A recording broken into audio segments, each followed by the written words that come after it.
talk about today? Solo episode, guys.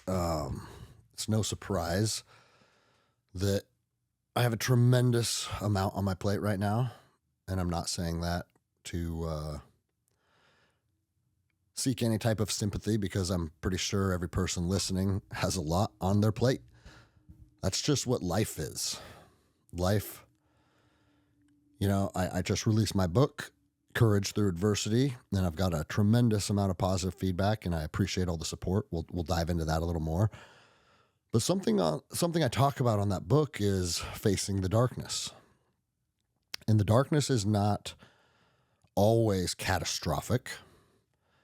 The darkness doesn't have to be you looking down the barrel of your Glock, hating your existence and hoping to find an escape. Although it can be, that the far end of it can certainly take you to that place. But I think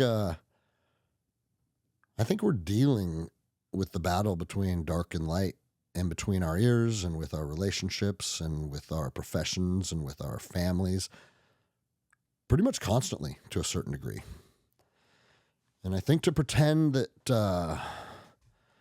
I figured out the path to enlightenment or happiness or prosperity, to claim to be that person, I think you're a little out of alignment with what the human experience is. The human experience is that of ups and downs, and I don't foresee that really ever changing. And I don't think that's a sad story either, guys. Over the last couple months, I've done a couple episodes where I've talked about, man, it's okay to feel sad. It's okay to feel angry.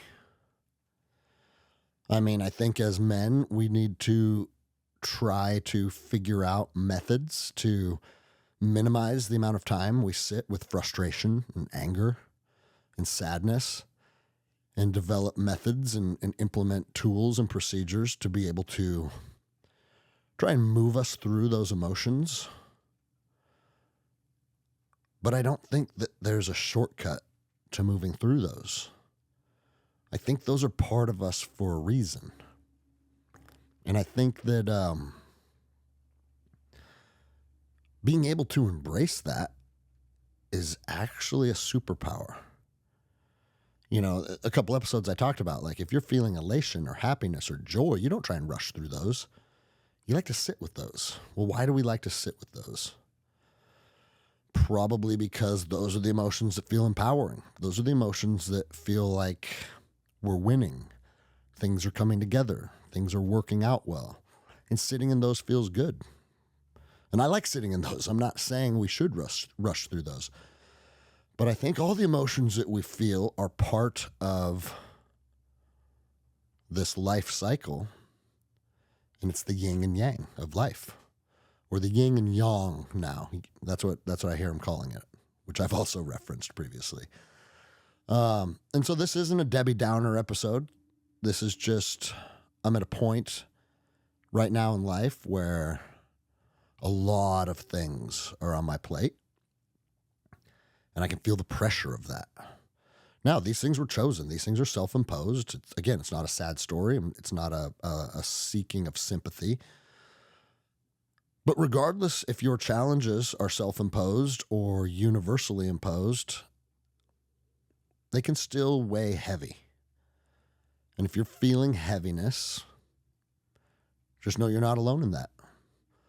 A lot of us feel heaviness from time to time. And that's why you always hear me say, both on the podcast, both in my book, I'm not a guru. I'm not a guy that has it all figured out, because I don't think that person exists.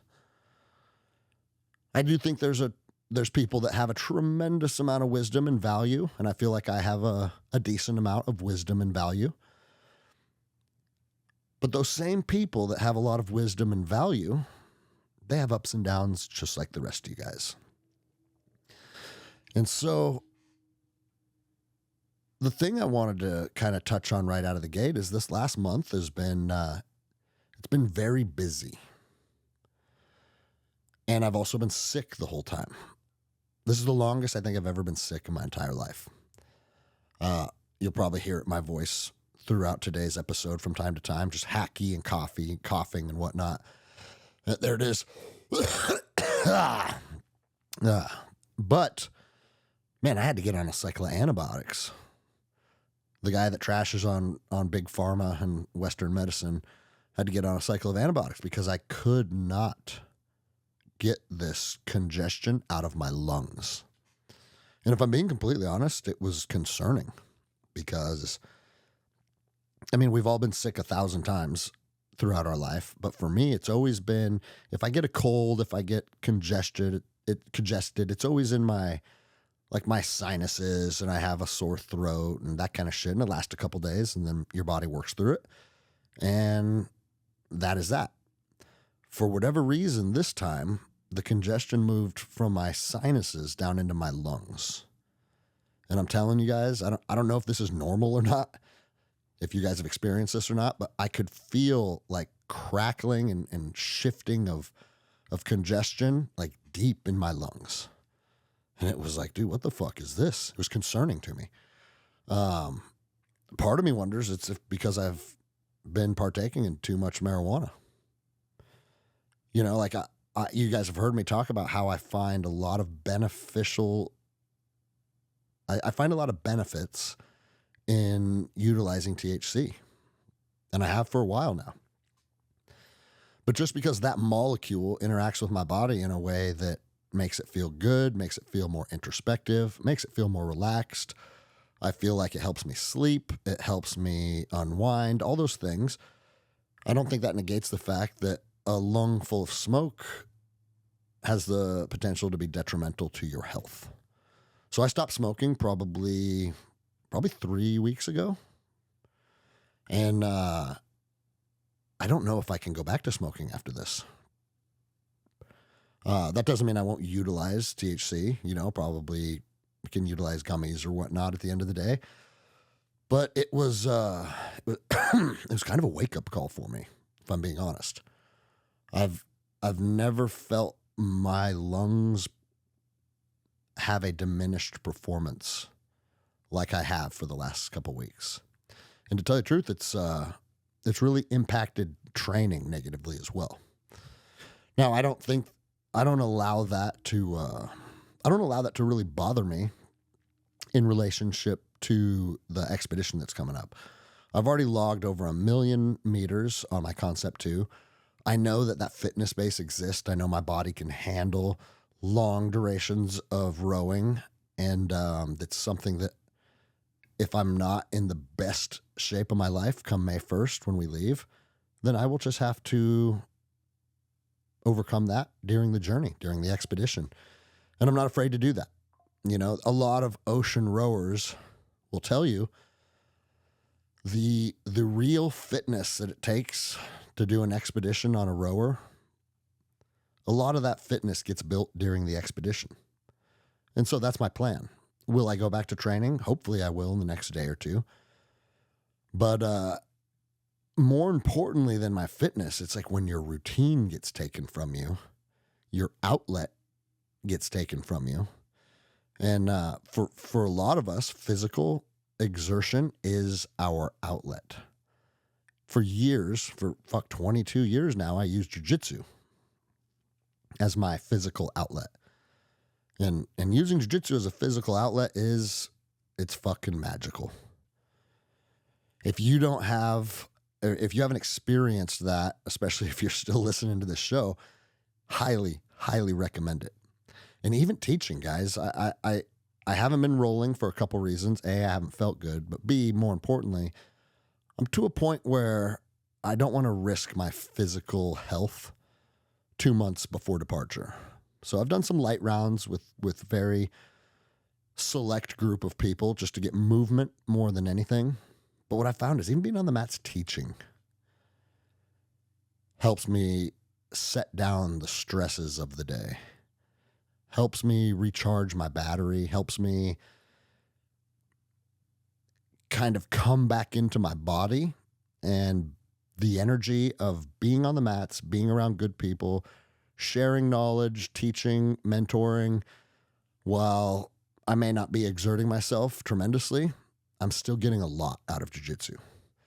And so to my students, I want you to know, when I'm on the mats with you guys, regardless if I'm not training hard like I usually have, I've been one of those coaches for a long time that I use my time as a coach to also be able to do my own training.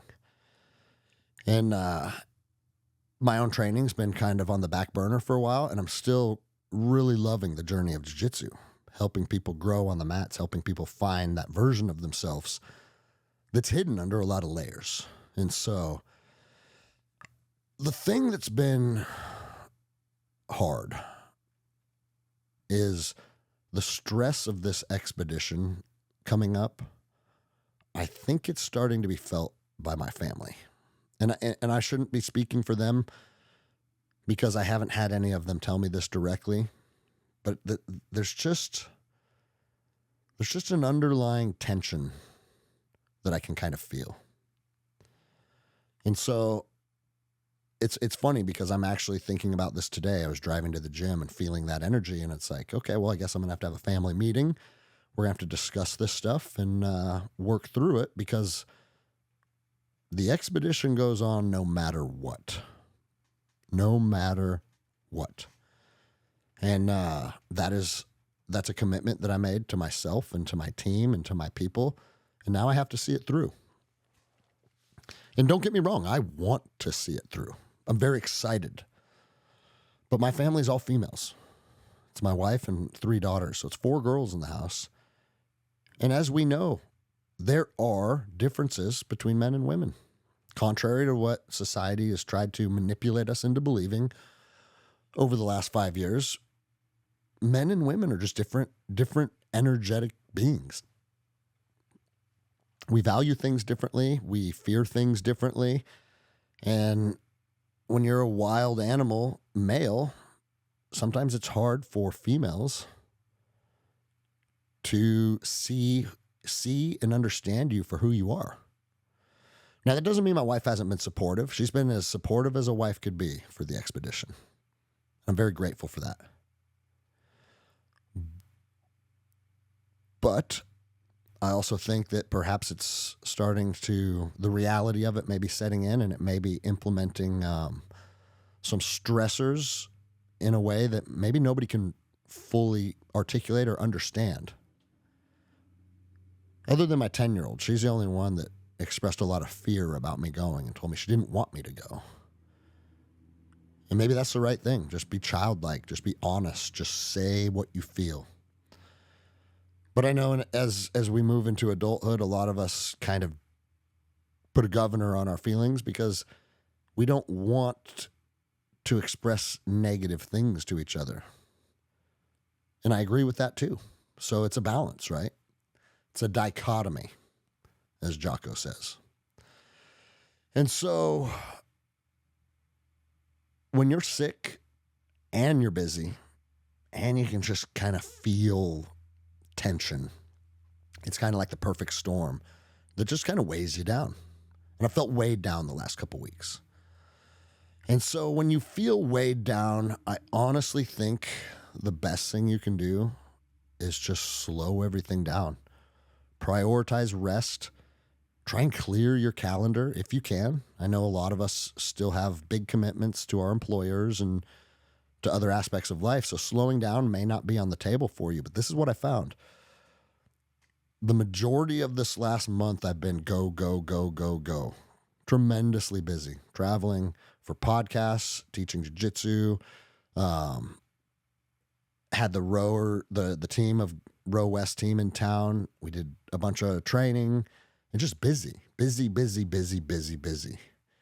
And I think if you stay in that busy cycle, it disallows your body to just and kind of sit in energetic peace and allow your mind, body, and spirit to just decompress.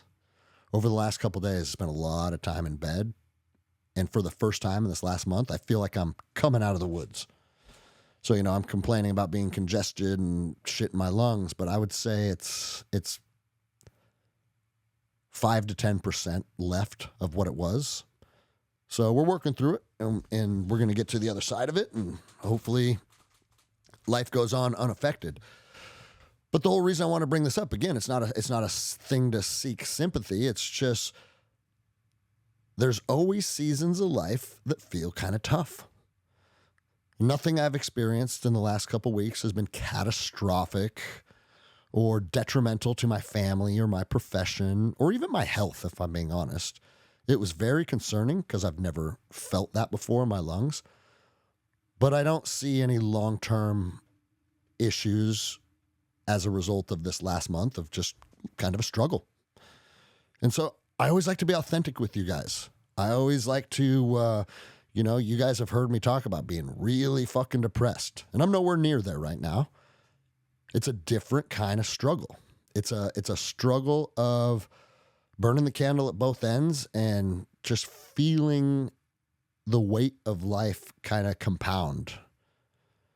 And like, what do they say? The eighth wonder of the world is compounding interest, right? Compounding interest is cool when it's in your favor, but I think the same type of procedure can take place with negative energies.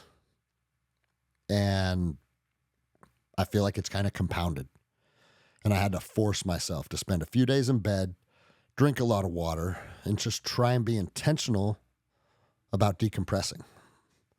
And so, again, I like honesty. I like authenticity because life is hard. And when life is fucking radical, I share that with you guys too. And life is radical, guys. Don't get me wrong.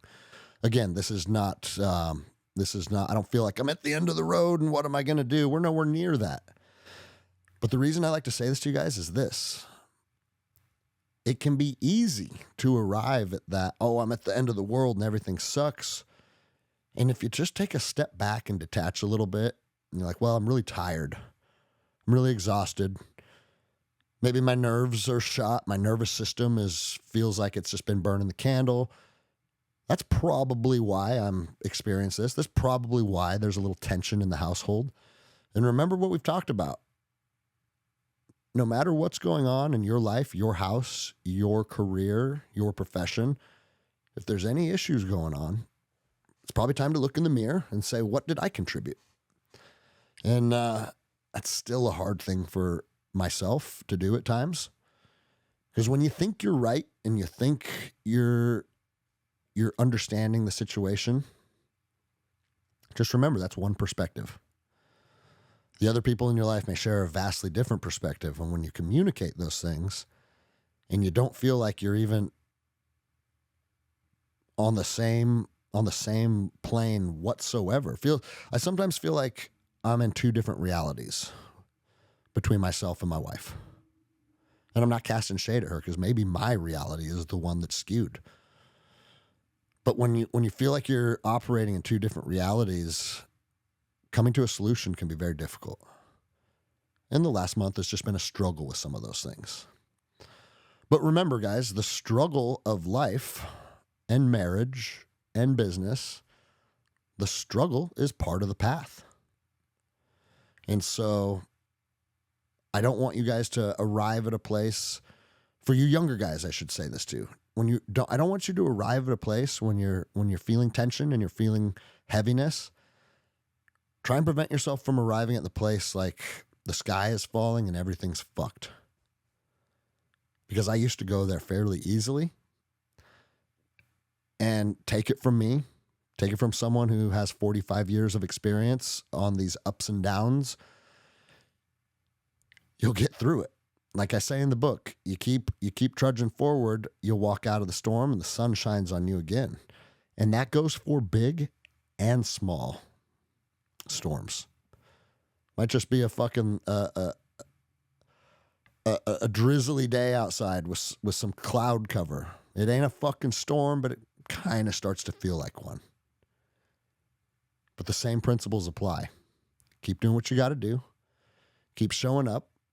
Keep setting your goals. Keep pursuing those goals by putting one foot in front of the other with the things you know you need to be doing. And the storm dissipates, regardless if the storm is big or small. And so I just wanted to open up with that because, again, it's authenticity. I think when people that have platforms or people that have followings, it's very easy to arrive at this place like, oh, look, everything I share is about how awesome life is and how I'm able to always give these pieces of wisdom so people can pursue peace and happiness. And it's like, cool, there's a place for that. But if that's the only place you sit in, you're also probably not being authentic with people. Now, the split between darkness and light, there are people that it's probably 70-30 or 80-20. You know, my friend Jeremy Newsom almost always sits in positive energy. And I'm very inspired by that. It's very cool to find a friend that has figured out how to transmute bad energy very, very quickly and then move towards, don't call me potential spam. Let's turn that ringer off. It's cool when you meet people and you can share space with people that are very, very good at dissipating darkness.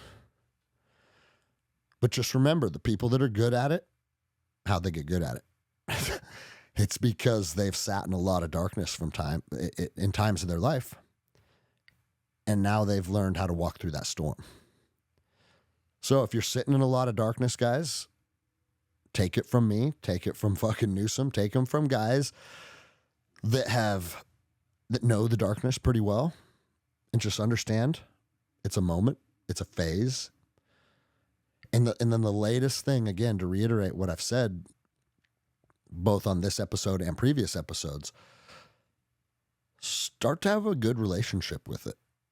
Start to just understand, like, you know, it's like the song, Hello Darkness, My Old Friend. Just know there's probably not a path where that won't show up from time to time. And then don't be afraid of it. It's a jiu-jitsu analogy, guys. When I roll with guys that can just kick the shit out of me, and especially these days because there's not a lot of them. So a really good visiting black belt comes into town and has his way with me. It's like, I forgot what that felt like. When Lovato came up here and just took a little piece of my soul home with him, I forgot what that felt like. But I also know there's good out of it. I also know that through that struggle, through being shown what you're not, it just opens up the door to understanding what you have to do to be better. And I think it's easy for guys like us to understand that on the mats. Nobody that's really bought into jiu-jitsu has arrived at a place where I got jiu-jitsu figured out.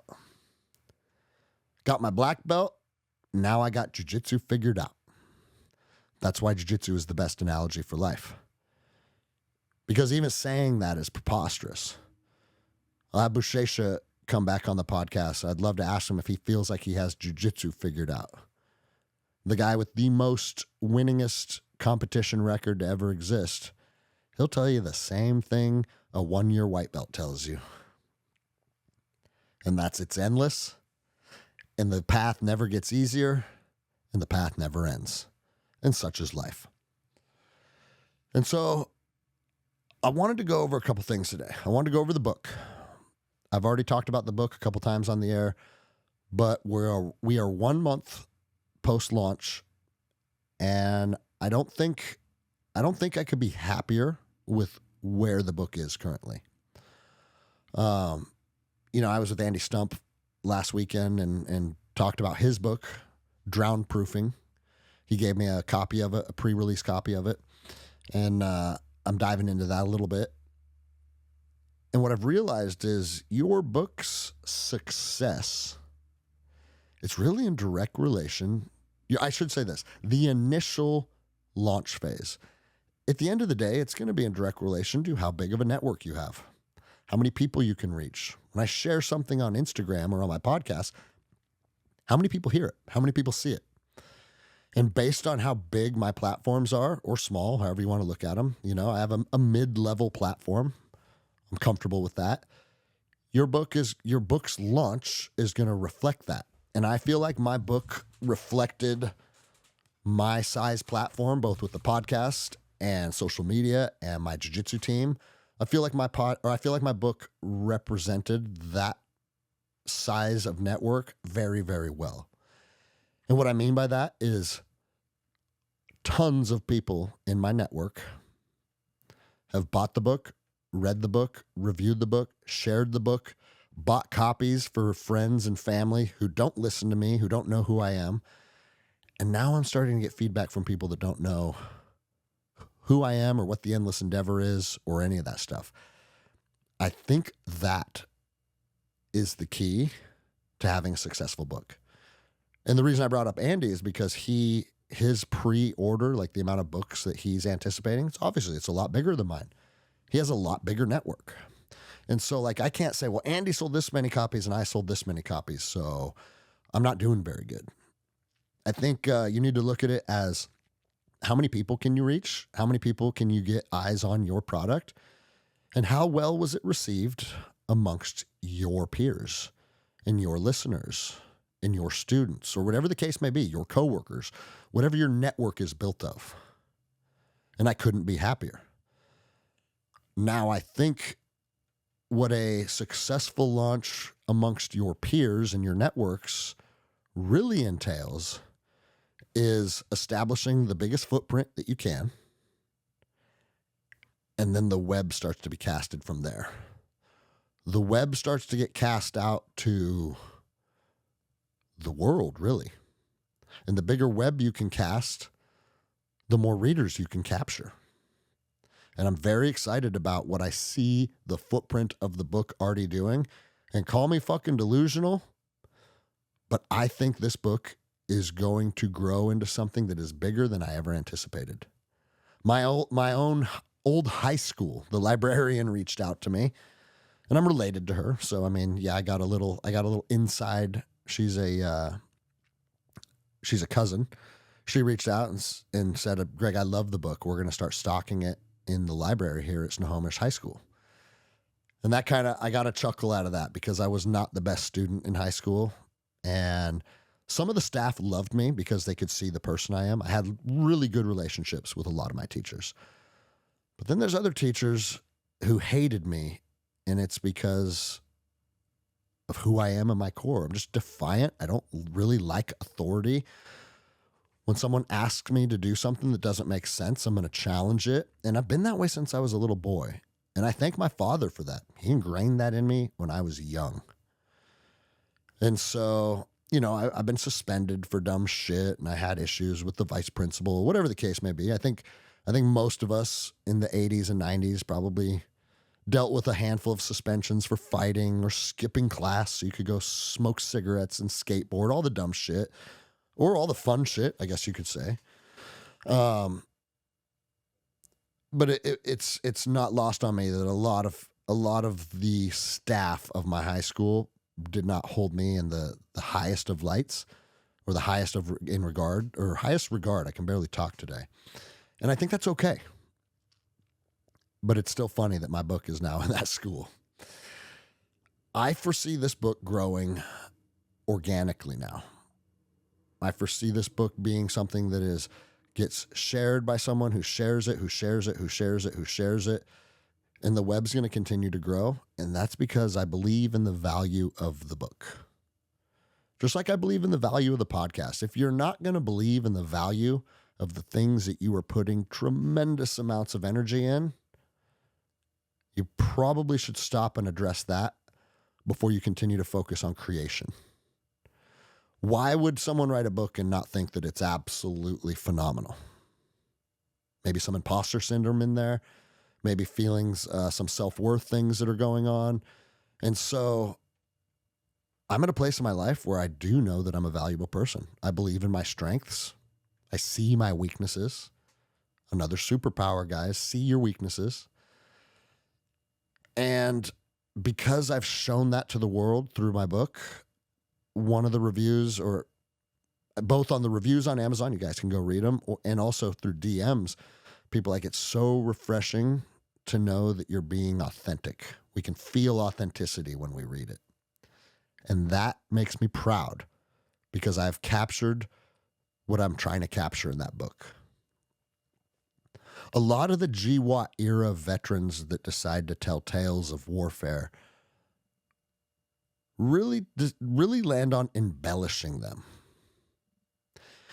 And here's the thing, guys. Do you know what an embellishment is? An embellishment is a way of allowing ourselves to lie. That's what it is. I've always said in combat, years of combat, if I had to guess, I've killed less than 10 people, probably more than 5. Combat's weird. When you're in combat, the fog of war is a real thing. A lot of times in combat, it is hard to understand who's who, where all the players are at. People think that, like, oh, guys from Rangers and SEAL teams, they're like a fucking well-oiled machine. And they are when things are going well. But just like any human being, when things aren't going well, and there's miscommunications, and there's confusion, and you're getting in engagements, you're getting ambushed, you see a guy in an alley shoot at you, and you shoot him, but you're on the move. Did I get that guy? Well, I hit him for sure. Did I hit him in the arm? Is he dead? I've shot guys and seen him run across alleys and duck into doorways. Whatever happened to that guy? Who knows? Maybe he's fine. Maybe he died 5 minutes later from bleeding out. And that is where authenticity comes in. Because warfare is confusing, and the end result of warfare, more often than not, is not understood. And what I mean by that, unless you kick out a team and do a BDA, a battle damage assessment, and guys, if you're doing something like an HVT hit or a kill or capture mission, like, we're going in here to do this. And maybe you did some operations where you had a very, very good understanding of, like, all right, there was 17 enemy KIA on target. This is the PIR we collected. This is we have another 17 guys captured. Like, okay, there are operations where you can derive some hard data. But in my experience, the overwhelming majority, there's a lot of unanswered questions. There's a lot of confusion.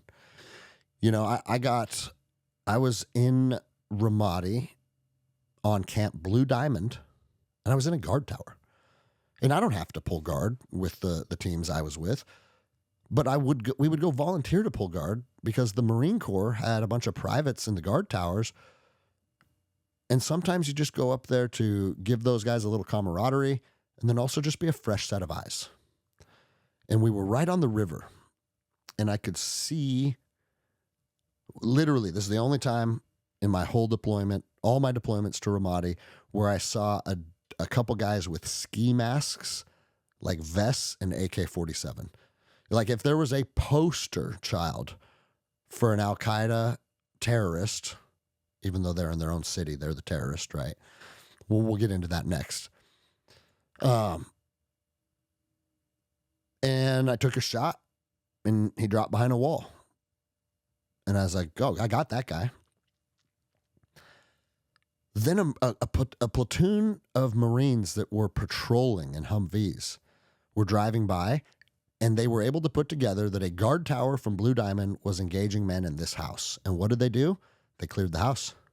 They dismounted, and they cleared the house. And right where I shot the guy behind a wall, one of the Marines took out a camera and started snapping pictures down towards his feet. What was he snapping a picture of? A dead body? Maybe. Maybe just a blood trail. That could also be a truth. Maybe the guy is alive to this day, and that Marine just took pictures of a blood trail. Maybe he took pictures of something that was completely unrelated to what I thought he was taking a picture of. And so I said to the Marines in the guard tower, I said, hey, get on the radio with those guys. I want to hear what they found. And you know what I was told? We don't know who they are. I said, what do you mean? Yeah, we're not.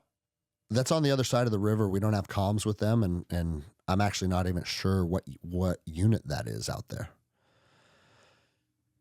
And that was kind of a oh shit moment for me, because it kind of peeled the curtain back on reality that there's the 360-degree range of combat is convoluted as fuck. There's different friendlies out there. There's different groups of enemy out there. And when when you think you have it all figured out, something like that happens and you realize, oh, it's kind of a shit show at times. And so that's just the reality. I never want to pretend to be something that I wasn't. And you know why, guys? Because I'm proud of what I did. Am I proud that I got sent to spend years of my life in Iraq for a war that at this point seems fairly meaningless? And the answer is yes. Because I was doing what I believed to be right at the time.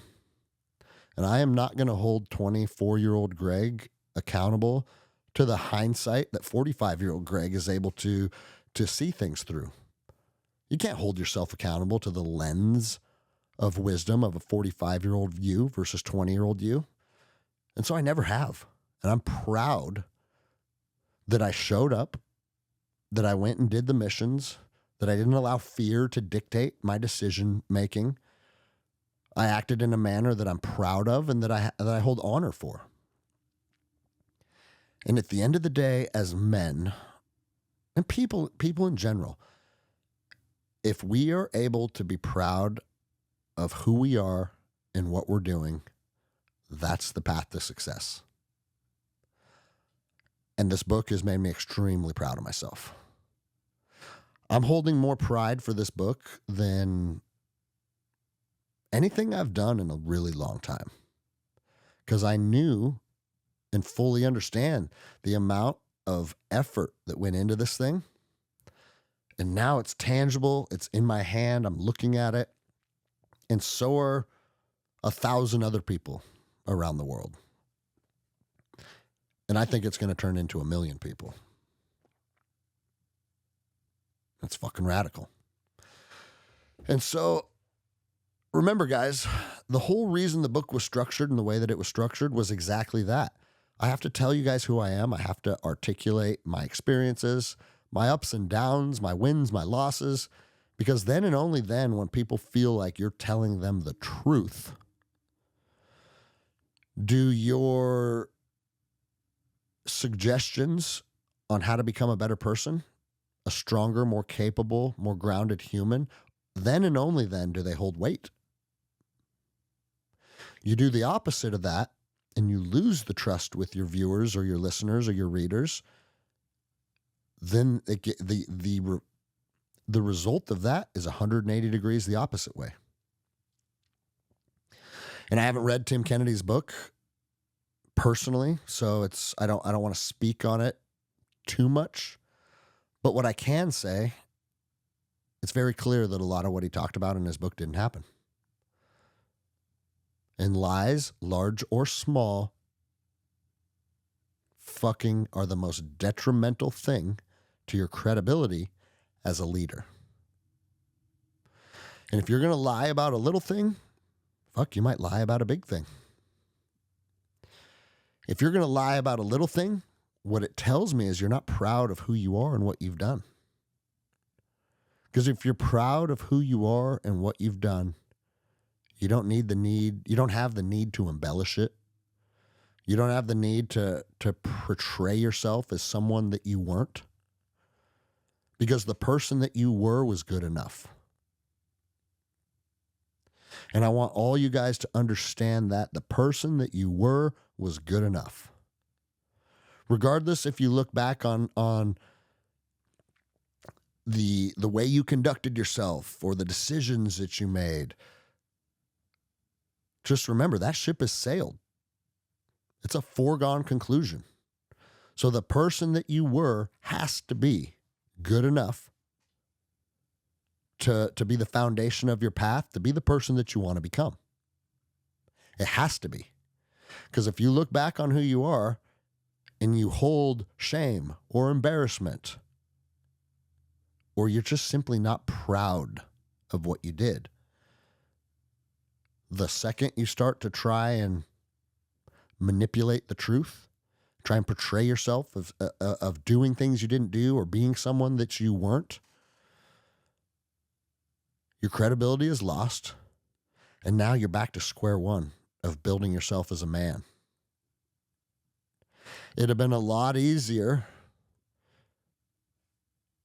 for a lot of these guys that are writing these stories like they were fucking storming the beaches of Normandy, been a lot easier if they just told the truth. And don't get me wrong, guys, there were units, 2-4, 2-5, the Marine Corps units that were in Ramadi with me.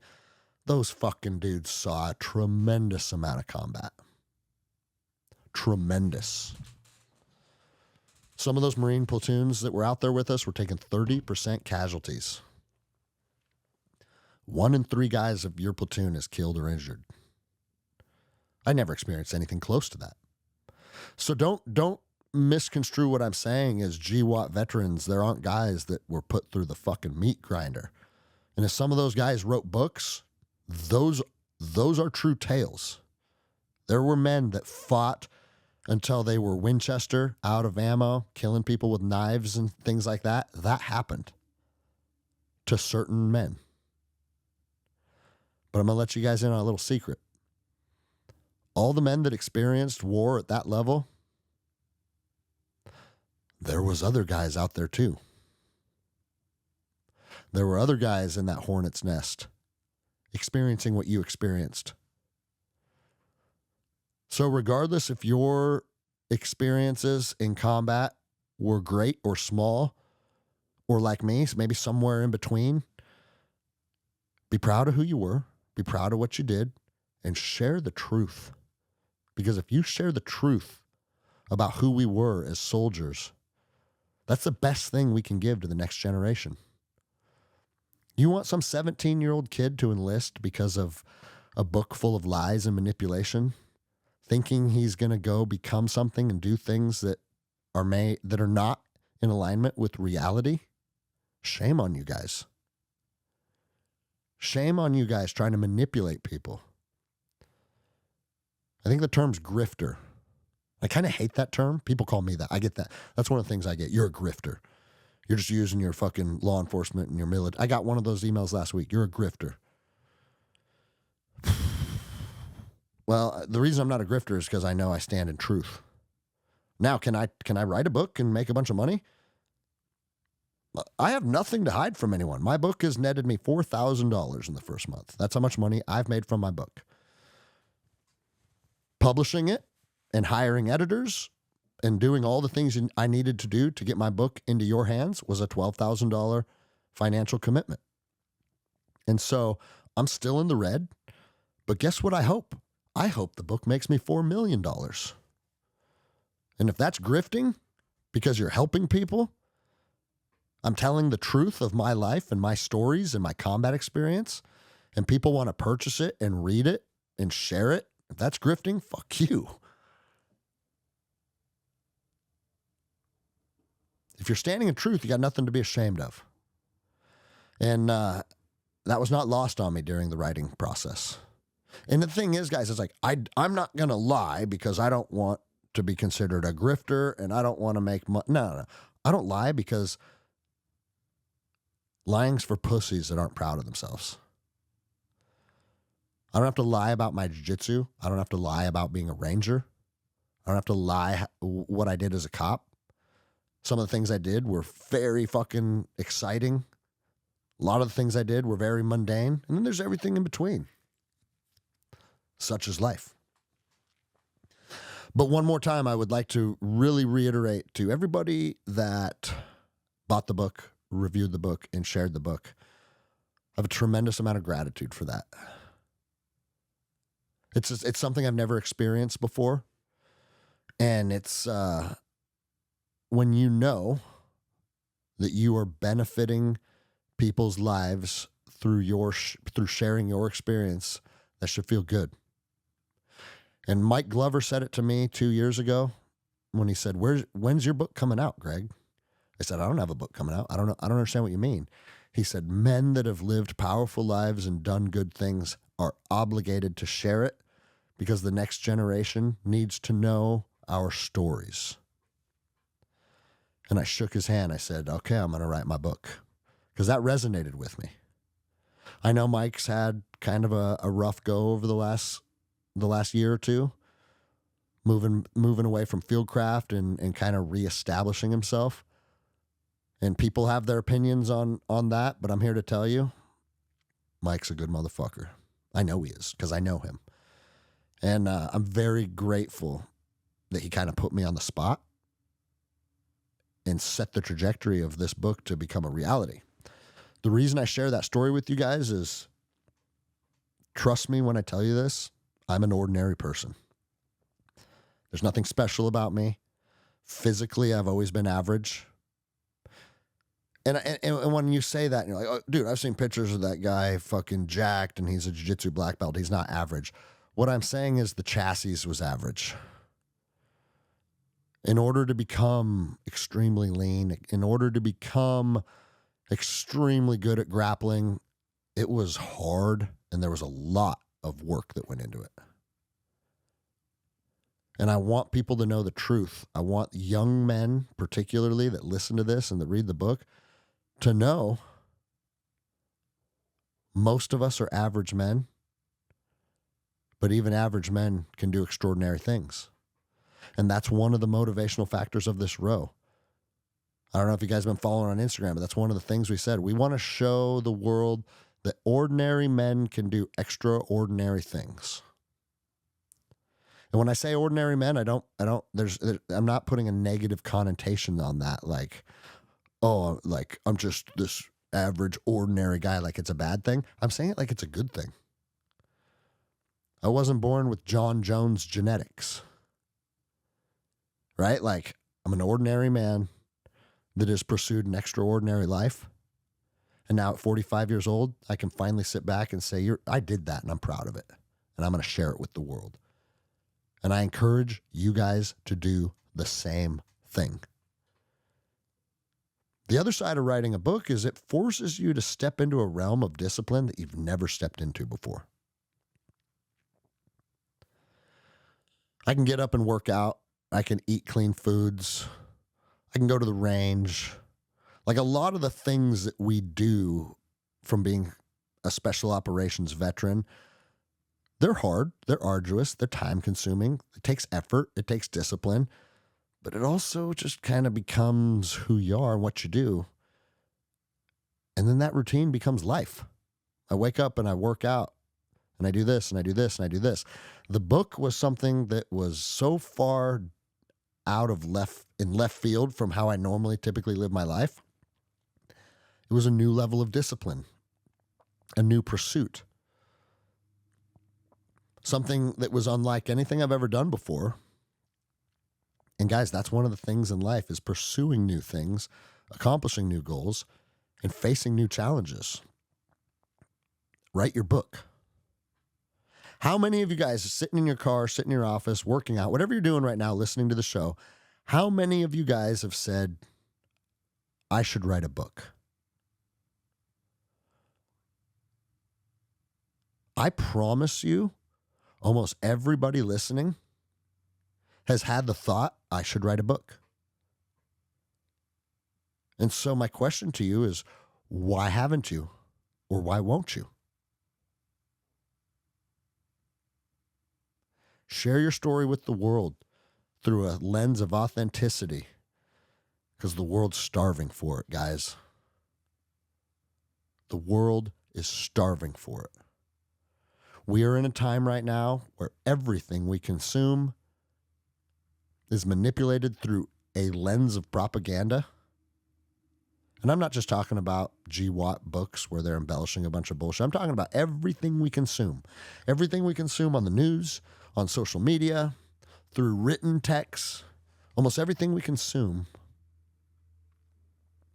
is filtered through a lens of propaganda to make you feel a certain way or make you think a certain thing. Stop trying to manipulate our young men. Let's start sharing truth with people. You share truth with people, guess what that allows them to do? That allows them to filter it how they deem fit and see it for what it is and see if it's something that makes sense for them to implement or them to pursue as individuals. Stop trying to fucking manipulate our young men. And it's our duty to tell the stories of authenticity. It's our duty to show the young men that are coming up that the generation ahead of them is not only motivated by getting you on our team, convincing you to do this, convincing you to do that.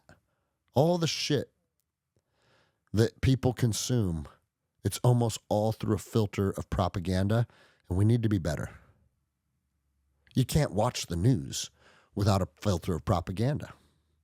And it's funny, I was watching a documentary on the Revolutionary War. And they were in one of the bars or the taverns, like that's where a lot of the things were discussed. And one of the guys said, well, I have access to a printing press. How do we tell the story to get people on our side? And it was like kind of an aha moment, because it's like, oh, manipulation in the press has been going on since the invention of the press. Manipulation of leadership has been going on since the beginning of leadership. The king's going to say this to make the peasants feel that. And that's why I know that I won't do well in politics until America is ready for a motherfucker that just says truth. When our country is starving for truth, that's when we will hold the expectations of our elected officials, hold them to that expectation and hold them accountable. But I just don't think we're there yet, guys. And this is the perfect segue why, because we got about 9 more minutes before I wrap this up. What I am seeing right now worldwide is shocking to me. I am seeing the conservative movement, the Republicans, the people that consider themselves to hold values that you would describe as being on the right, and they're celebrating death and destruction. I see female influencers, females, that are posting pictures of, there was like an Iranian news station that got bombed in the middle of a broadcast. And everybody's putting laughing emojis and fuck around and find out. And our government said, I listened to Trump say it today. I just knew they were going to attack us. I knew it. I could feel it. Iran was about to attack us, so we attacked them first. And everybody jumps up and celebrates. And if I'm being completely honest, guys, there's some mixed emotions about this war. I knew it was coming before. It's funny, man. I had a friend in Saudi Arabia, a friend of a friend, but he's like, we're getting evacuated right now. And this was last Thursday before the war started. And so I was like, okay, why are all American citizens being evacuated from Saudi Arabia? Doesn't take a rocket scientist to figure that out. So I knew that this was going to be the likely outcome. And then 48 hours later, they started bombing Tehran. We're sinking all their naval vessels. We're killing a lot of people. And why? We can't allow them to have a nuclear weapon. And they were going to attack us first. For the last 45 minutes, I've been talking about truth. That doesn't feel like truth to me. It doesn't. If you want to just go kill people because Israel wants you to kill them, then just say that's what we're doing. Now, a lot of people like the Ayatollah and his regime killed tens of thousands of protesters. And if you have a world leader massacring tens of thousands of innocent people, there's a part of me that says we should probably stop that. Like, I can't take humanity off the table. If men, women, and children are being slaughtered by a tyrannical regime, it does feel like maybe we should stop that. But every time we go into war, it's against a tyrannical regime that's killing and slaughtering people. And they have weapons of mass destruction. And if we don't kill them over there, they're going to come over here. And guys, I lived that. firsthand and killed men in their own neighborhoods. Because if I didn't kill them over there, we're going to have to end up one day killing them over here. And then Iraq and Afghanistan just ultimately became a big stain on America, a big blunder we gained nothing from, but we lost a tremendous amount of good men and women. We spent trillions of dollars with a T. And are we better for it? And I think most people would argue no, we're not better for it. The right was really moving into an anti-war era. We don't want war anymore. Do you know what we want? We want our country to be safe, secure, and prosperous. That's what we want. And I don't think prioritizing spending billions of dollars bombing people on the other side of the planet shows to move the needle towards America becoming safe, secure, and prosperous. Call me crazy.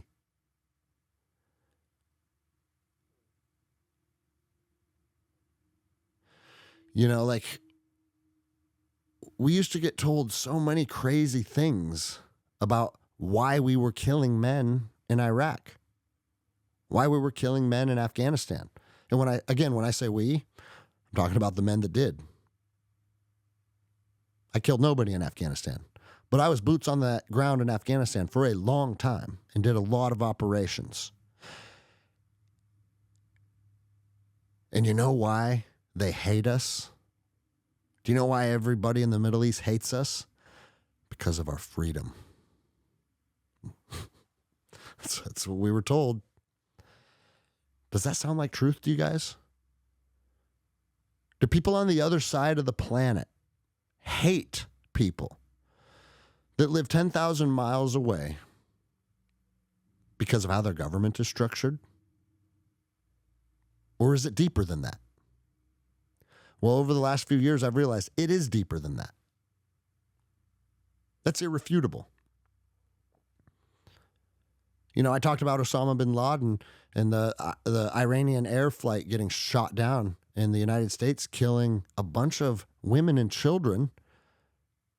And then when the people of Iran said, what the fuck is this about? Our president said, we don't apologize to Iranians. Okay. Now, I also don't have a tremendous amount of sympathy for Iran because I don't really give a fuck about what's going on the other side of the planet when our own country seems to have an unsustainable trajectory. Guys, I've said it on the show a lot.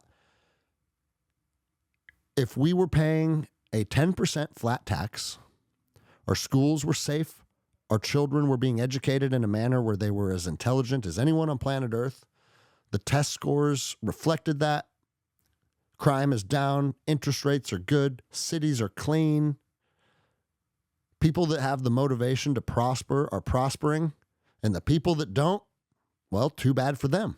It's not my job to feed a bunch of people that are unwilling to earn it themselves. If our country was operating in a manner that reflected that, I don't think anyone would say, like, hey, these people over here are really struggling. We should probably help them out. But we're trying to fix the fucking world when our own house is broken. If you're trying to fucking fix everybody else, but when you go home, your own home is broken, and you look in the mirror, and the person you see in the mirror is someone you're not proud of, you think you're ready to go fix the world? Fix yourself. Then fix your home. Then bring that energy into your communities. And once that starts to permeate society, perhaps we can become strong and prosperous. And now we do arrive at a place where we have the means and the resources and the energy to help people around the world. But guys, we ain't there. We are not there. Everything that happens in my state particularly is them attempting to just tax us, take. That's what the government does. They take. And then they don't create anything of value. It's miles of red tape. Everything becomes this long, convoluted process. And I don't need to get into all of that right now. There's plenty of episodes where we've talked about that. But my point is, we better fix what's going on right here, right now, before we think we need to focus on regime changes around the world. Well, Greg, you don't understand. This is 4D chess. Trump has taken out Iran and Venezuela, and that's the two biggest powers that support China's oil and blah, blah, blah, blah, blah. Maybe I don't understand, guys. Maybe I don't.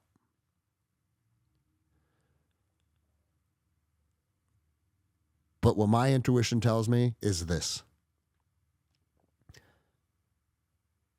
Safe, secure, prosperous America.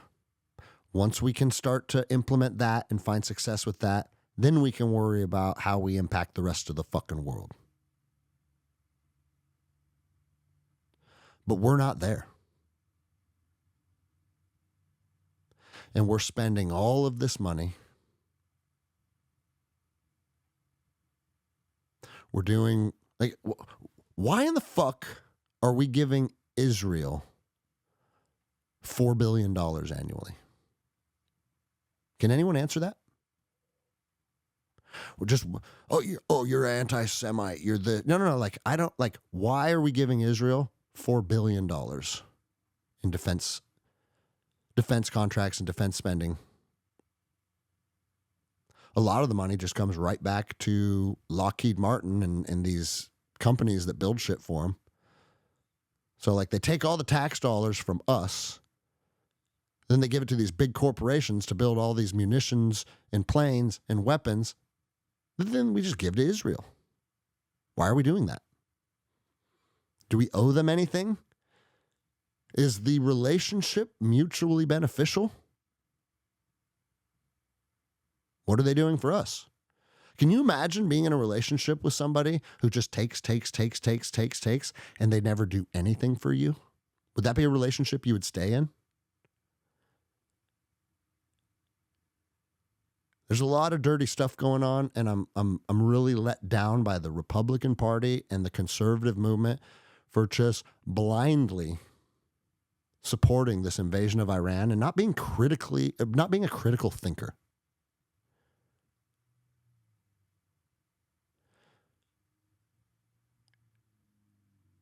Again, I don't have the answers because everything I consume is through a layer of propaganda, and I can admit that. But that doesn't mean that we can't be critical and that we can't stand behind the things that we claim we want to stand behind.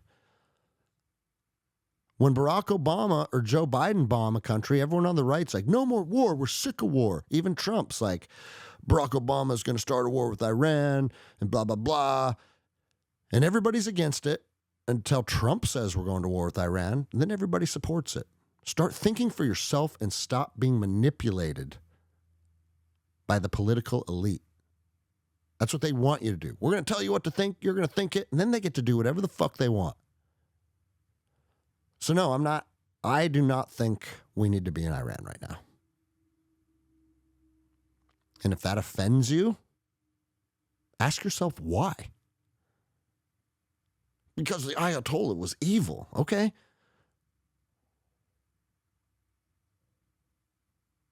Even if he is evil, even if the stories are true, we can't fucking play world police at our own detriment, and that's what we're doing.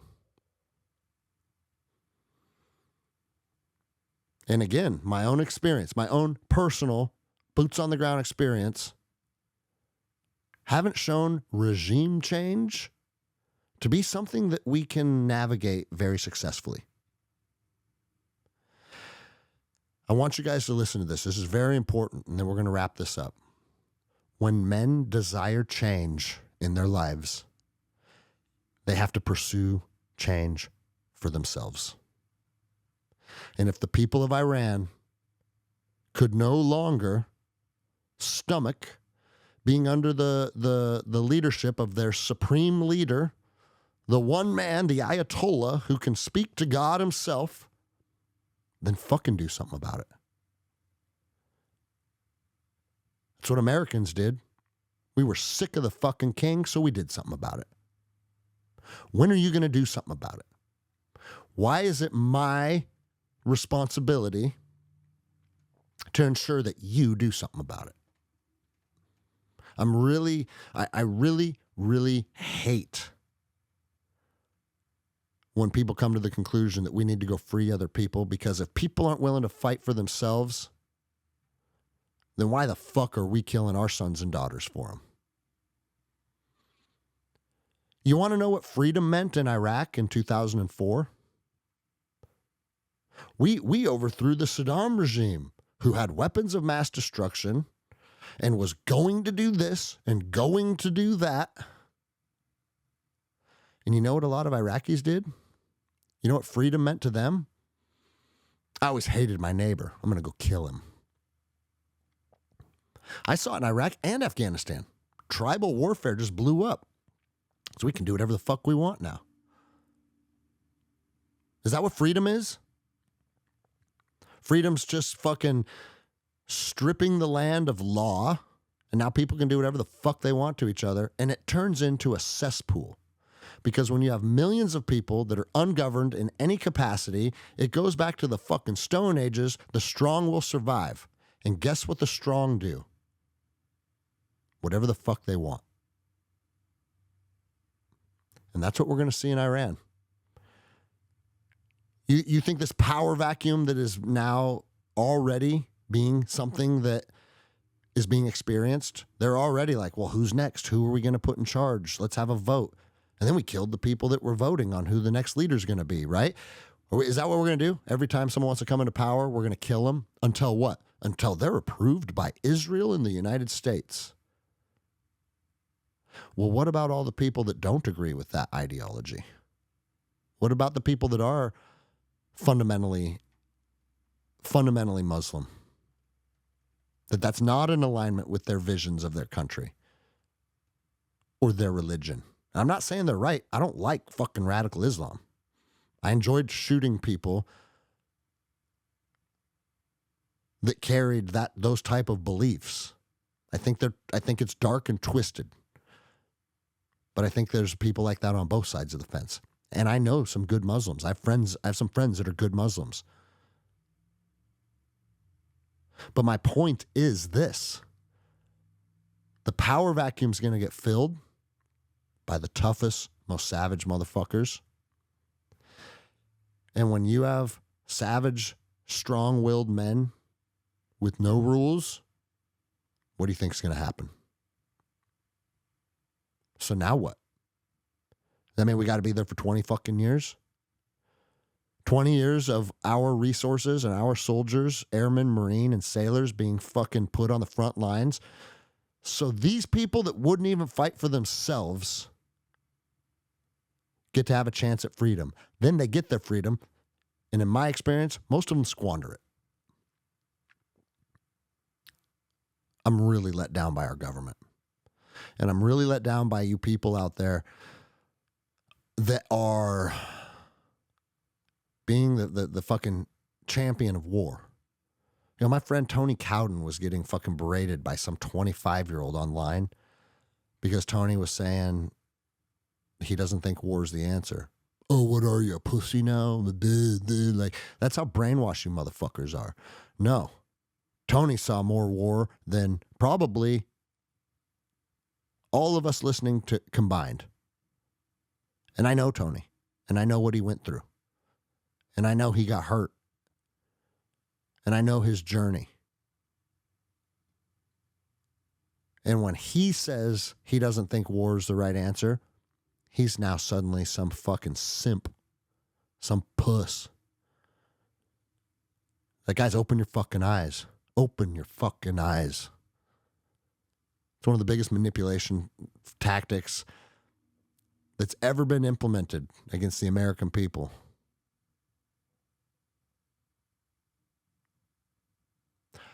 Iraq, Iran, Syria, Yemen, none of those countries were going to attack the United States of America.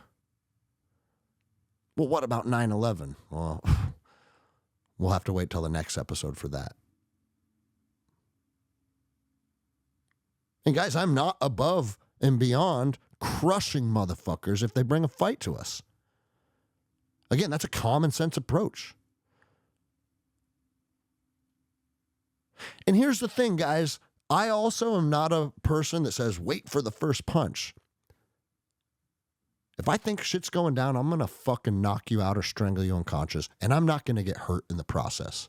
That's how a fight should go. So I'm not above saying, if you know beyond the shadow of a doubt they're going to bring something to us, let's get out ahead of it and handle fucking business. That's man shit. I just don't think it's truth. Didn't feel like truth. Felt like Benjamin Netanyahu said, Trump, it's time to take Israel out. And he said, yes, sir. That's what it felt like. That's what it felt like to me. There's videos of Benjamin Netanyahu saying that Israel is going to attack America that go back into the 80s. Why the fuck is he always over here stirring the pot about what's going to happen to us? Why is he doing that? I think the answer is pretty clear. And so, yeah, I'm not in a place where I think we need to be engaged in another war.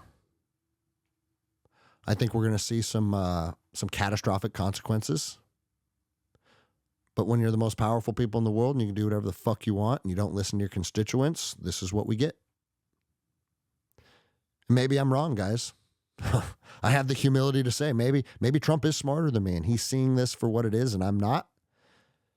And if it turns out to be a really good decision that brings stability and peace in the Middle East, I'll eat my words. I'm not above that. All the motherfuckers in power are above that, though. No one will admit fault. No one will admit when they fucked up. No one will admit when they're manipulated or when they're lying. Now we're seeing what we're seeing. The Epstein files are starting to paint a picture that I think is horrifying to a lot of us. But even that, I haven't opened the files up and read them myself because I don't have the fucking time. And I don't know if I have the desire. Because I think I've already come to the conclusion that there's an elite class of evil motherfuckers that are manipulating geopolitics of planet Earth. And they don't care about you. And that's where I've landed. That feels like truth to me. So what do? Not quite sure. Everybody asks me, what are we going to do? What are we going to do? What's the answer? I think if there was a clear answer, we wouldn't be asking that question. But for me, the answer is this. 2 months from now, I'm going to go on a voyage that is long and arduous and hard. And through that journey, I'm going to find myself. I already know myself pretty good. I already have a pretty good relationship with myself. But I want to dig in a little deeper. I want to sit with myself in some really crazy environments and see who the fuck shows up. See what that motherfucker thinks about the world. See what that motherfucker thinks what should be next. It's easy to have all the answers when you're sitting in the comfort of your bed. But sometimes you have to pursue long, hard, difficult things to bring out that side of you and find out what he thinks is next. And that's why all my energy and all my effort is going into this. And again, I'm going to be proud of it. What happens when I get home? Fuck, man. We shall see. If one thing is true about humanity is that conflict is constant and part of navigating life on planet Earth is simply this. Finding the balance of how much of your energy you give to the conflict and how much of your energy you give to yourself. From 21 to 29, all of my life energy went to the conflict, went to the wars. All of it. Well, really 18 to 29, but my deployments were 21 to 29. And now here we are again on the eve of another massive conflict. How much more of my life energy do I have to give to that? And the truth is, I probably don't owe one more ounce of my life energy to be stripped by corrupt politicians that are just being fucking corrupt politicians.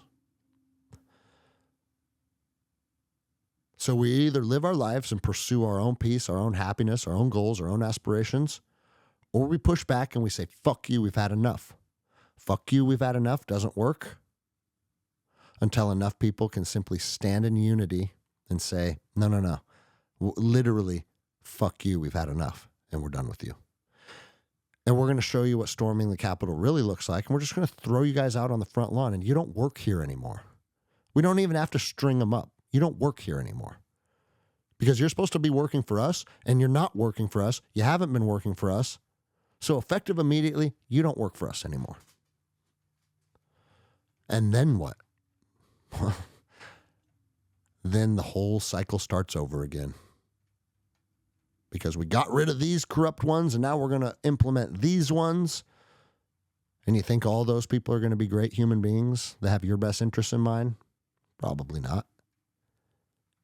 Maybe initially, but the whole cycle starts over again. Welcome to life on planet Earth. And maybe I do dedicate the rest of my life to that once I get back. Maybe I do. I don't know. But I just want you guys to ask yourself this question as we wrap this up. Why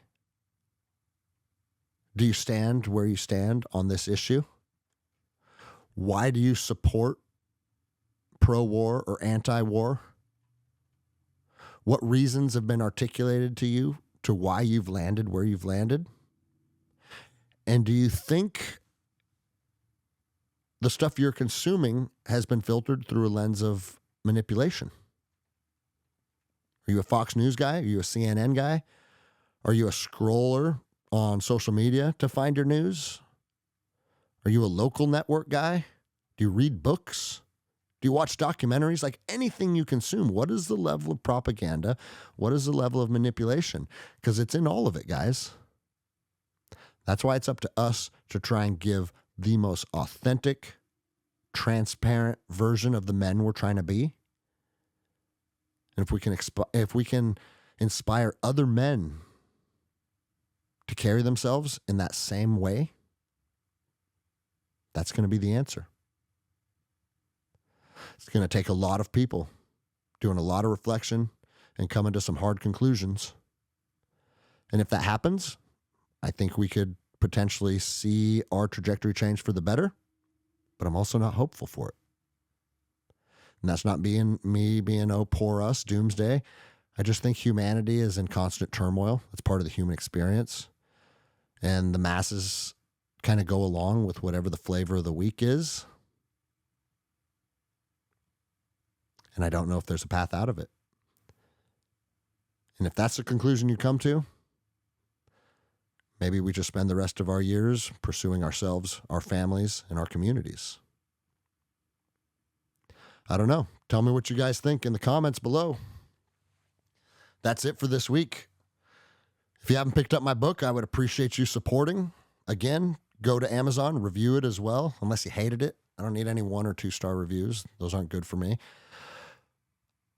But the mission continues, guys. Continues here, continues on the book, continues in the gym, continues on the Pacific Ocean.